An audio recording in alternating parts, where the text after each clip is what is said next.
Todo lo que pensamos y lo que hacemos en una crisis se fundamenta en lo que se aprendió de la crisis de 1929-1933. Todos los instrumentos de los que disponemos fueron forjados para responder a aquella crisis.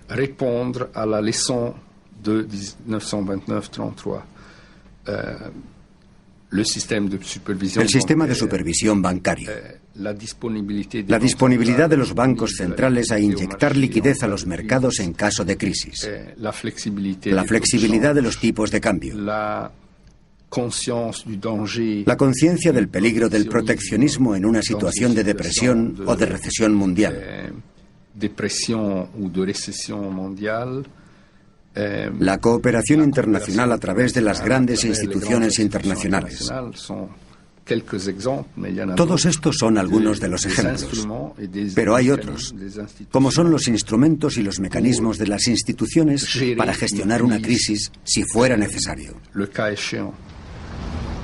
El uso acertado de estos instrumentos durante la crisis de 1997-98 permitió a un hombre, el presidente de la Reserva Federal Americana, Alan Greenspan, salvar la economía mundial en un día glorioso, tomando rápidamente decisiones esenciales.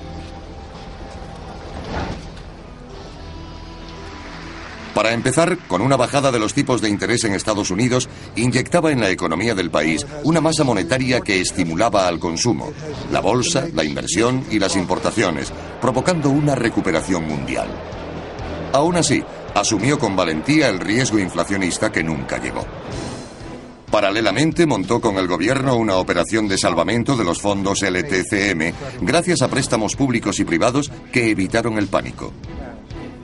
Por último, más de 17.000 millones de dólares fueron desembolsados en Brasil, permitiendo al presidente Cardoso ser reelegido en primera vuelta en 1998, así como el aplazamiento de la inevitable devaluación del real hasta febrero de 1999, cuando la recuperación era ya general.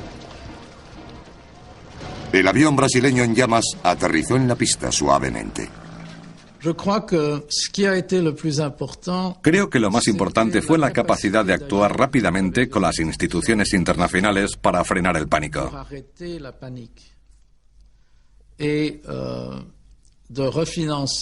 También el hecho de refinanciar las deudas a corto plazo. Animar a los bancos a permanecer con los créditos, lo que no ha ocurrido siempre y es importante. Y dar a los líderes políticos la posibilidad de comenzar las reformas que debieran haber hecho hace ya tiempo. En el sudeste asiático, las principales reformas acometidas bajo la presión internacional afectaron sobre todo al sistema bancario, que hasta entonces había financiado, incluso a fondo perdido, a colegas y tunantes, a parientes y amigos. En Japón, los líderes políticos y los dirigentes de los principales bancos se ponen de acuerdo a mitad de octubre de 1998 para crear un plan de salvamento eficaz para el sector financiero. Pronto se vislumbra la recuperación. Durante este periodo, el Fondo Monetario Internacional interviene con préstamos considerables, a veces ligados a condiciones draconianas, apareciendo por primera vez en su historia como el Banco Central del planeta.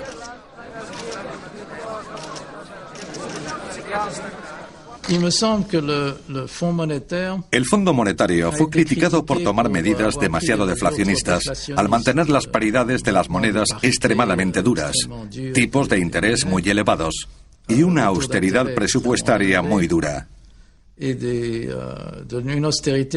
aunque se relajara muy pronto.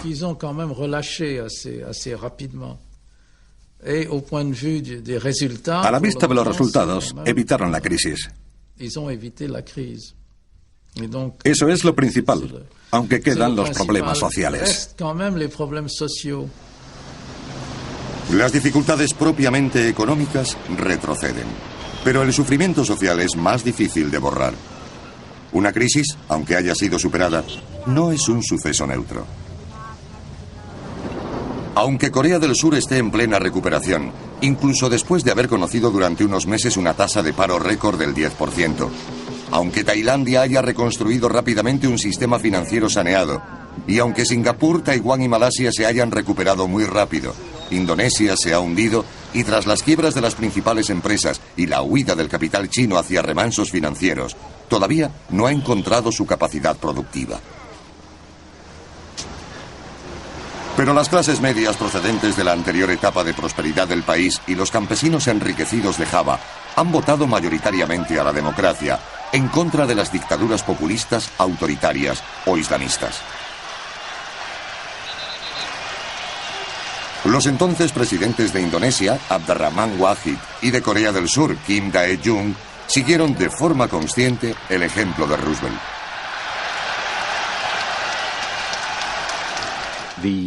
La razón por la que, en definitiva, la crisis no degeneró en una depresión global es porque las fuerzas de recesión muy fuertes en los países en vías de desarrollo no alcanzaron a los países desarrollados, a excepción de Japón. Aunque Japón sea importante, es considerablemente más pequeño que los Estados Unidos y que Europa, y además no es muy abierto, por lo que su impacto en el mundo es sorprendentemente débil. Me parece razonable pensar que los países en vías de desarrollo no son lo bastante fuertes ni importantes en el sistema mundial como para generar una crisis global. Solo pueden provocar una local. Para que se produzca una crisis mundial, tiene que declararse en Estados Unidos o en Europa, quienes al fin y al cabo son los protagonistas del sistema económico mundial. He aquí algo de calma, pero solo un poco, pues existen amenazas, pero tienen otros nombres.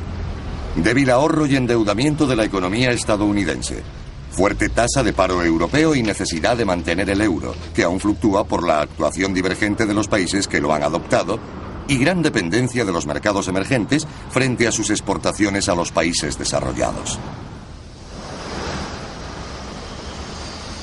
Así pues, la subida de los tipos de interés en Estados Unidos para recuperar el ahorro o en Europa para mantener el euro, si están mal coordinadas, pueden debilitar el sistema perturbando las nuevas corrientes comerciales entre Europa, América y Asia.